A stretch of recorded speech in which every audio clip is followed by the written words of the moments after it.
Ano ang ginagawa ninyo? Kanya-kanyang takipan, kanya-kanyang panliliplang. Sana po, magising na kayo. Subuko ang dapat subuko, bumaba ang dapat bumaba. Kaya hindi umuunlad ang bansa natin dahil sa gobyerno na puro kurap. Walang ginawa kundi magpayaman, magpasarap sa buhay, na ang pakaramdam nila. Walang sino man na makakaalam ng lahat ng kanilang ginagawa. Hindi na billion, no? Hindi na million, hindi na billion, trillion na. Kawawa naman ang mga Pilipino. Kawawa tayo na nagsisikap tayong mabuhay ng marangal. Kahit maliit ang kita, basta marangal. Samantalang nagbabayad tayo ng mga taxes natin para mapaunlad ang bansa natin, para ang lahat ang mga kailangan nila sa healthcare, education, paggawa ng eskwelahan, ayusin ang ating karsada, ayusin ang mga dike natin para mawala na rin ang pagbaha. Pero ano inuunan ninyo? Inuunan nila ang pagnanakaw. Hindi na nga nahihiya. Hindi na kayo nahihiya sa amin. Hindi pa kayo nahihiya sa sarili nyo. Huwag na kayo mahihiya sa amin. Mahihiya na lang kayo sa sarili nyo. Nalokohin nyo ang taong bayan na umaasa sa inyo. Kaya kayo nasa posisyon dahil pinagkakatiwalaan kayo ng mamamayan na inyong nasasakupan. Dahil naniniwala kami na kayo ang magtataas ang antas ng kalidad ng buhay ng bawat isang Pilipino. Pero nasaan kayo? Ano ang ginagawa ninyo? Kanya-kanyang takipan, kanya-kanyang panliliplang. Sana po, magising na kayo. Subuko ang dapat subuko, bumaba ang dapat bumaba. Upang isang araw, tumaas ang kalidad ng buhay ng mamamayang Pilipino. Tulungan niyo po ang bansa natin. Maawa kayo. Lubnop na tayo. Nasa komunay na tayo. Kalahati ng katawan natin at kalahati ng buhay natin ay nakalubog na. Siguro isang araw din mangyayari. Hindi na tayo ang may-ari ng Pilipinas. Sa dami ng utang natin sa ibang bansa.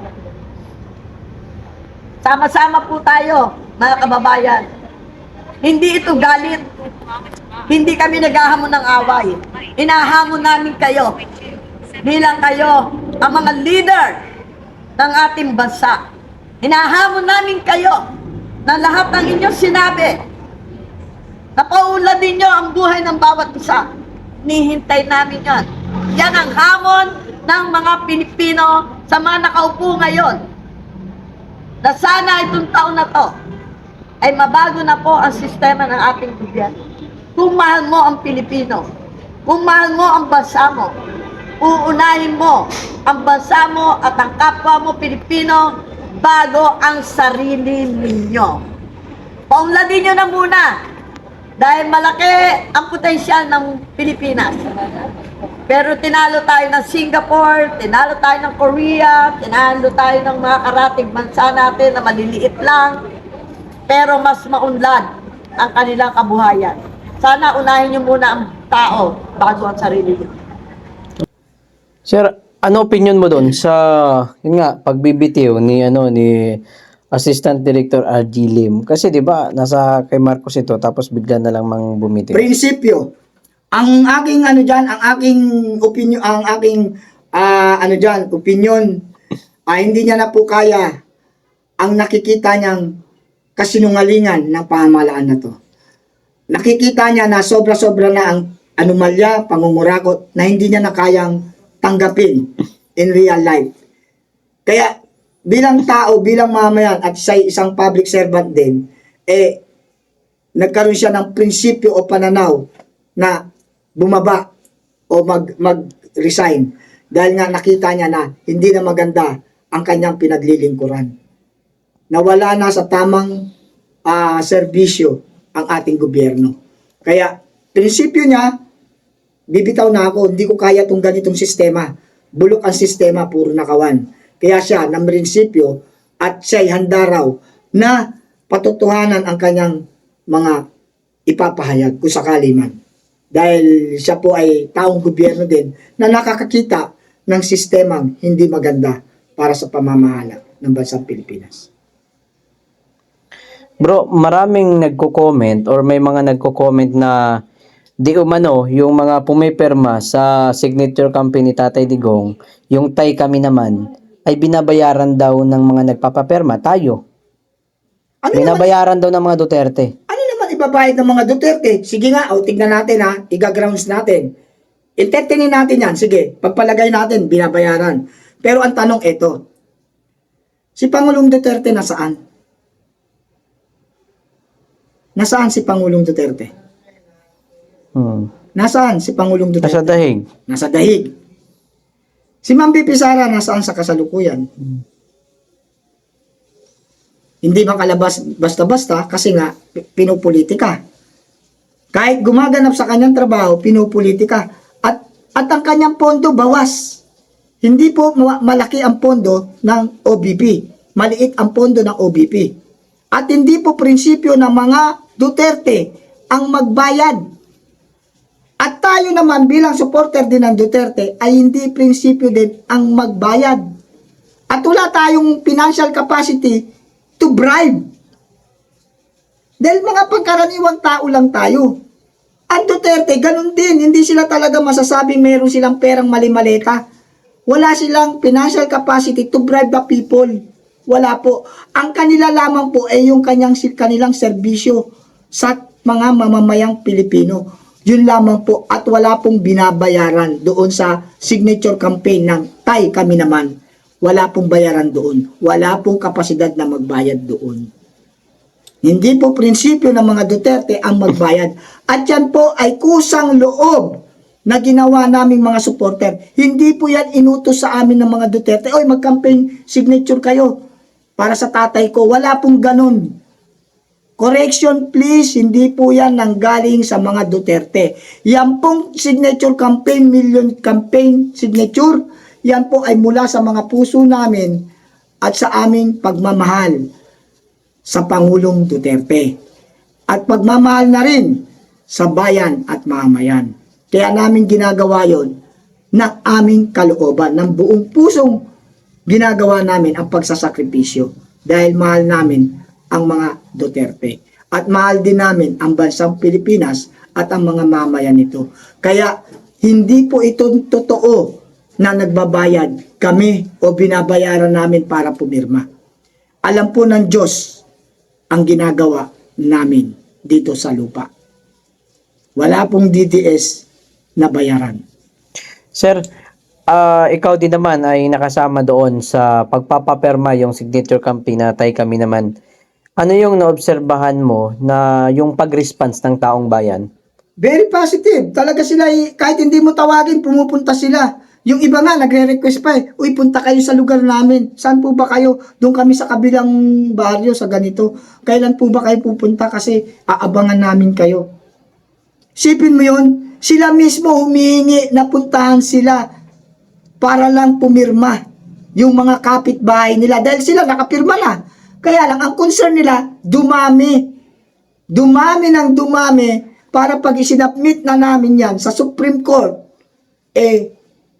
mag-granted.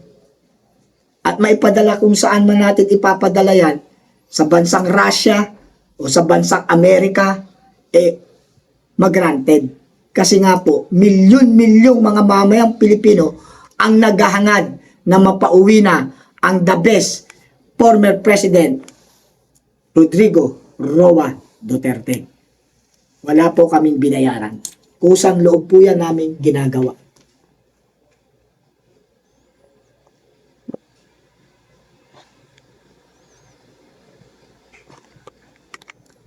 Po si Mayor Emmy yung kinakalampag nila. Halimbawa na lang po sa negosyo po namin. Kami po ay may dress chicken. Kami po ay katulad po nito, nagre-renew po kami, hindi po kami makapag-renew dahil po iniibig. Kami nasa natural development po kami, pero ini-insist nila na basta nasa compound kayo ng Wawi Market, hindi kayo pwede mag-operate. Ito po, sa pagkakaalam ko po, hanggang December 30 pwede po kami makapag-operate. Pero December 28, 29 po yata, hindi po ako nagkakamali. Hinarang po yung truck ko sa labas at ang dami po mga hinihingi at hinahanap. Masasabi ko lang po, kung meron pong kakulangan, nasa gobyerno nyo po yun eh. Kasi kami po kahit magkano pa po yung permit, kaya po namin mag-asikaso o magbayad. Wala po kung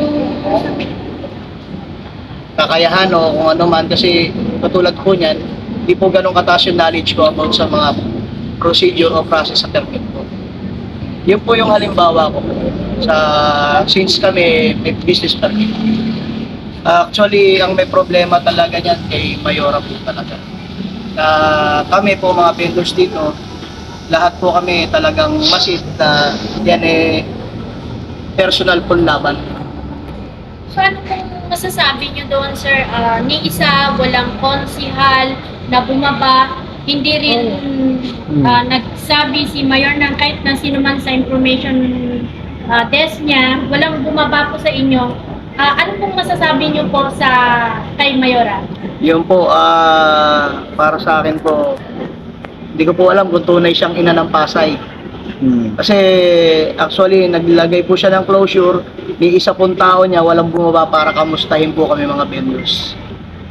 Kung sakaling bumaba siya kanina, sir, ano sana yung sasabihin niyo sa kanya? Ayun, personally, katulad po kanina sa rally, hihintay po sana namin siya na makausap.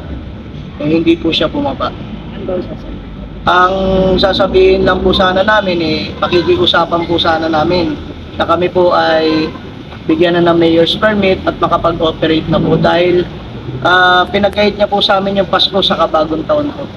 Mag-iisang buwan na po kaming hindi po namin alam kung paano maghahanap buhay.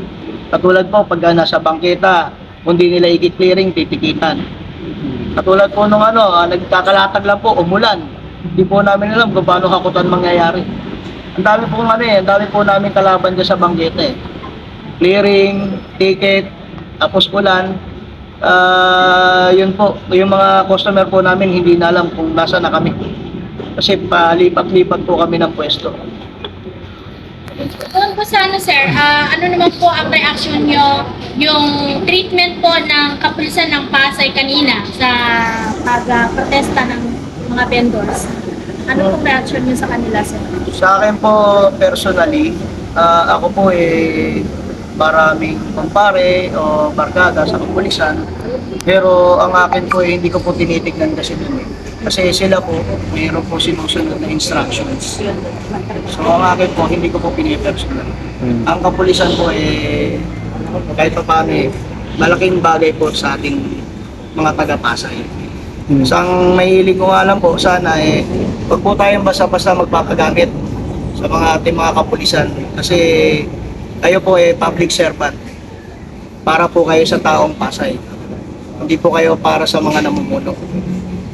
Balik tayo kay sir, kay Mayor Emmy Calixto. Kanina po kasi habang naka-live stream yung mga ibang vloggers po kanina, narinig po ng mga viewers natin na habang nagsasalita tapos na yung flag racing. So habang nagsasalita, naglalabas ng hinaing yung mga vendors, ay narinig nila na linakasan yung music doon sa Pasay City Hall. Ano naman pong masasabi nyo doon, sir? Yun nga po ang problema Sobrang sakit po Kasi ayaw po talaga nilang pakinggan ang hinanayin namin. Kami po mga vendors, pumunta na po sa kanya. Alam niya na po kung ano po yung pinupunto namin. Pero hanggang ngayon po wala pa rin pong resulta. O wala pa rin po siyang malinaw na statement kung paano po kami kakausapin. Paano masusolusyonan yung problema po namin. Sa akin po ang hirap po ng ganun kasi lahat po katulad po may hinimatay pa kakaprotesta, kakasalita paglaban kung anong karapatan namin habang siya pinapalaksan niya yung sounds music para hindi marinig ng taga City Hall po yung aming pinaglalaban. Ayaw rin po kami paharapin o itapat doon sa may City Hall po. Hanggang doon lang po kami sa may boundary lang po ng City Hall eh. Hindi ko po alam kung siya ay naglilingkod sa buong Pasay ba o may pinaglilingkuran lang siya sa mga napapakinabangan niya lang. Since kami po, alam naman po ng lahat na karamihan sa amin hindi siya binoto, siguro po kaya ganun po yung treatment niya, hindi po patas. Ganun po. Thank you, sir. May question pa kayo? Ikaw na, sir. Wala. Sa hospital. Pasok. Ano na siya yung sa machine? Ikaw. Marami akong mabulisan dito, petition sa kanya. Sa hospital. Kasi pagka sila may respond, Huwag na muna kasi hindi na ano sa ito na lang yung ano. About dito na. At least ito yung mag-ano. At papanood. Okay, Wala na. national. National nga, kaya nga. Oh, wait Okay. lang. Sige. Kung kinakailangan po namin paulit-ulit na kalampagin ang ating munisipyo para po kami kanilang bigyan ng permit, yun po ang aming natatanging hakbang o nais pa namin uling gawin sa mga kung patuloy niya kaming hindi bibigyan ng permit. Dapat po kasi ang inaano nila, kung gusto po talaga nila kaming tulungan, di ba po dapat po i-guide nila kami kung paano, kung i-guide nila yung management para mapadali ang pagkuha ng permit, para hindi po naiipit ang mga vendors. Kung talaga pong ang gusto lang nila ay matulungan, makatulong sila sa mga vendors, di ba dapat po gina-guide nila, hindi nila pinapahirapan? Katulad po niya yung mga nahimatay po, ibig sabihin po nun hirap na sila sa buhay. Kaya gano'n na lang po yung eagerness nila, yung galit nila kanina na gusto nila makakuha kami ng permit. Bakit kailangan nilang ipitin? Bakit kailangan nilang pahirapan ang management namin? Kung dapat, ang gusto nila ay talagang mabigyan kami ng wastong pagkakakitaan, maayos na paglalagyan sa amin. Katulad nga po sabi nila na ang kabila, hindi nila alam yung both side kung may permit, willing silang bigyan. Bakit ang Huawei Market hindi nila bigyan? Bakit hindi nila tulungan? Sabi nila tutulungan nila yung magkabilang market. Bakit ang Huawei Market hindi nila tulungan? Ano pong intention? Ano pong iisipin namin? Diba po, political harassment. Bakit hindi nila kami tutulungan? Alam po ba pinagkaiba namin? Market din po yun, pareho. Diba po? I-guide nila ang management namin para madaling makakuha ng permit. Hindi para pahirapan. kung tutusin nga po mas marami pang kakulangan yung mga kabilang palengke po. Pero kami po yung sobrang kong gipitin. Sabi nga po ni Ma'am kanina, nung nag-umpisang tumakbo siya ng pagkamayora, doon na po nag-start na utay-utay kaming ginigipit. Actually po, yung halos lahat naman, katulad yan, CR, tubig, pati po lahat, pati nga po yung basura namin ayaw nilang ipakuha na mahupo tong palengke. Tapos may mga pumapasok na tagalabas, pinipicturean nila, ang kalat daw, sila nga po nagpapasok ng kalat dito, tinatambak nila dito. Wala nga lang pong CCTV ng malinaw tong palengke. Kaya nga po ako nagre-report kay ma'am, sabi ko ma'am, meron na naman nagtambak ng basura. Hindi ko po alam kung anong purpose nila Siguro ang papangitin kong image ng palengke. Dahil may plano silang ipasara. Ayun na nga. Ipasara. Tignan na lang din po natin sa bangketa. Ayaw nilang ipa-clearing, ayaw nilang tikitan kasi malaki yung koleksyon nila. Unang-una po ang Pasay na isa po yan sa napakayaman na bayan. Kung tutuusin po mas marami po diyang masisita na iba Conforme po sa amin. Pero kami po to ginigipit nila. Ito pong palengke namin napakaganda, kompletong-kompleto. Saka presentable po kami. Dito po katulad ko po, ito minana ko po yung negosyo sa magulang ko. Hanggang ngayon nag-ooperate pa po kami. Ngayon pa lang po talaga bukod tanging pinasara yung Huawei Market. Ayun po. Okay. National na. Si Ma'am Wawi. Ano, wait. Okay. Sasabihin mo, go. Ma'am, Wait lang. kung may mensahe po kayo sa lahat po ng mga taga-Pasay, ano po yung mensahe po ninyo? sa lahat po na aking mga minamahal na pasayenyo na andito kami ni Vice Bong, Pilipino. Tuloy-tuloy lang po kami na tumutulong sa abot na aming makakaya. Nakaposisyon man o hindi. Dahil ang aming layunin at ang aming intensyon ay makatulong. Dahil mahal na mahal po namin kayo. At para naman po sa aming mga vendors sa Wawi Market, ako'y taus-pusong nagpapasalamat dahil pinakita nila yung kanilang laban. Laban para sa kabuhayan, laban para sa pamilya, laban para sa edukasyon ng kanilang mga anak. Alam ko na gutog na sila. Kami naman po, kung ano naman ang maliit naming ambag na kaya na ibigay, ginagawa po naman namin. At lalo na po, itong aming mga vendors, tulong-tulong po kami sa pag-aambag para makapagluto ng pagkain nila, almusal, tanghalian at hapunan. Yan po ay magandang halimbawa o magandang relasyon ng ating mga pasayenyo na pinakikita na dito sa Pasay ay may pagkakaisa. Higit sa lahat ang mahihirap. At ang mga kaibigan ko na pinupolitika, ang mga kapitan na sumama sa akin na binigyan ng kaso para masuspinde ng 6 na buwan na ngayon ay suspended na po sila. Nakakaawa po. Hindi mabuti sa isang nanunungkulan na namemersonal ka. Sa amin mga minamahal na pasayenyo, tandaan niyo po, walang magmamahal sa ating mga tiga-Pasay, kundi tayo rin kapwa pasayenyo. Kailangan po magkaisa tayo. Hindi ito laban. Ito po ay magkaisa para sama-sama at baguhin ang sistema ng gobyerno.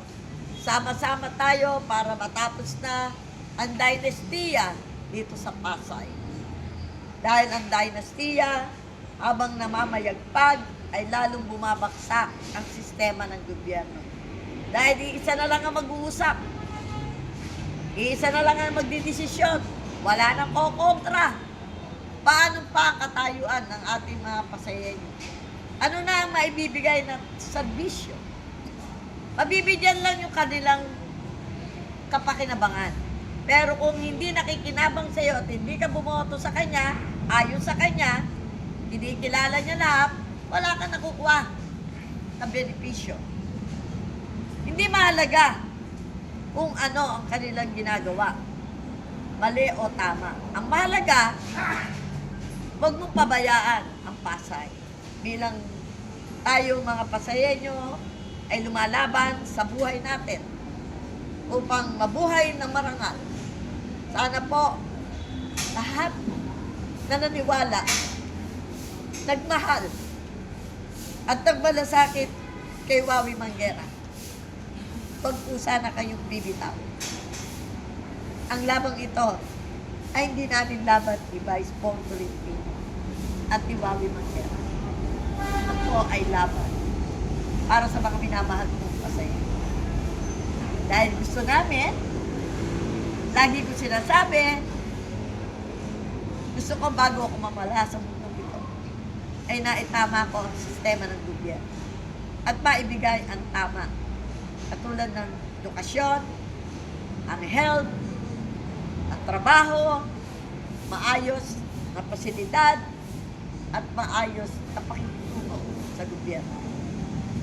At sana po, dumating ang tamang panahon na hindi nyo kami binitawan at hindi nyo kami iniwan.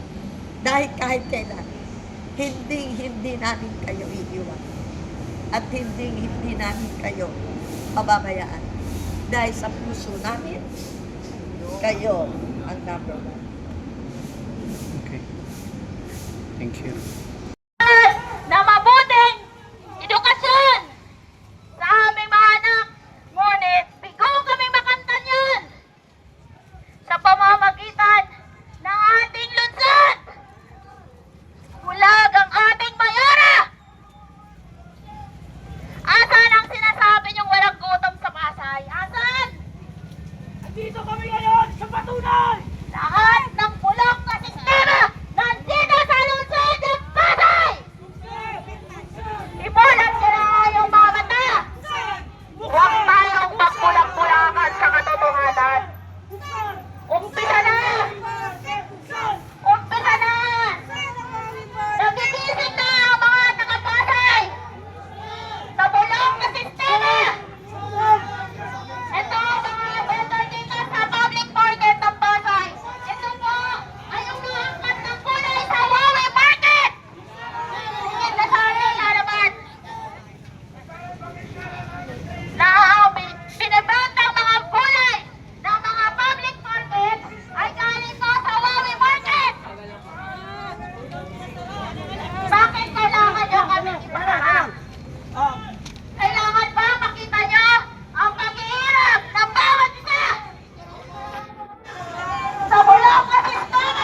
Isip, mga kababayan! Gigilid lang po para hindi tayo nakakabalo ng traffic. Tama na yung ganito! Gilid lang po.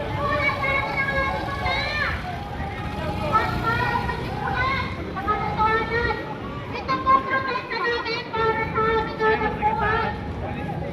Sana naman, maunawaan naman, para pala sa tatay gusto ko. Nasaan yung pera sa inyo?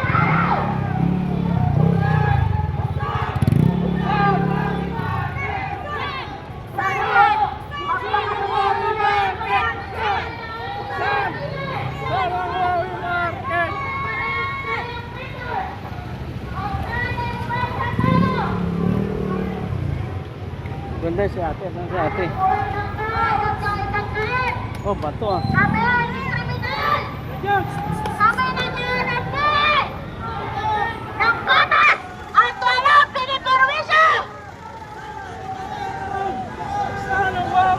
Panawagan ng aming asosasyon, vendors ng Wally Market. Buksan niyo ang aming palengke sapagkat maraming umaasa dito. Buksan! Alam natin yan. Buksan ang Wally Market. Mga vendor po dito sa public market. Lalo na po higit ang mga gulay. Ayan po ay galing sa aming palengke na pilit niyong pinasasara. Para po malinaw sa lahat, kami daw po ay hindi nagkukumplay. Ngayon po, ipinapahayag namin sa lungsod ng Pasay. Kami po ay kumpleto ang papilis. Ngunit na wala kami bigyan ng permit. Bakit? Ibigay ang dahilan. Gutom na mga tindera-tindero.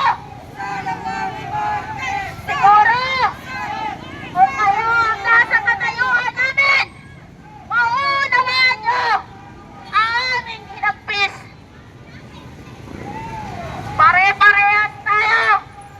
Naninirahan dito. Imulat natin ang ating mga mata. Gumising tayo mga kapasayenyos. Bulok ang sistema ng ating lungsod.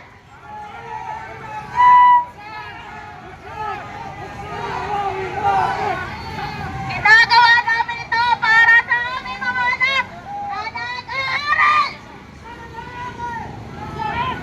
Kami ay walang ibang hiling. Bigyan nyo kami ng permit. Permit ang aming kailangan para sa aming anak buhay.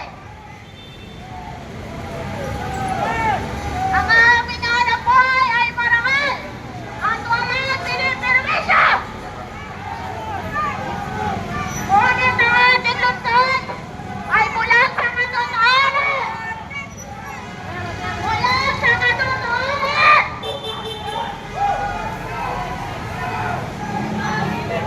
Buksan ang aming palengke. Bulok na sistema ng lungsod ng Pasay. Gumising tayo lahat. Panahon na para ipaglaban ang ating karapatan.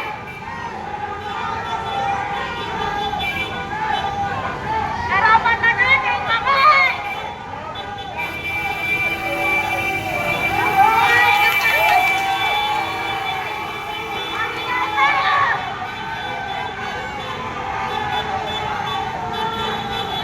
Mabuhay ng mga kababayan, ulit na nanawagan. Sa lungsod ng Pasay, ito mga tatagpuan.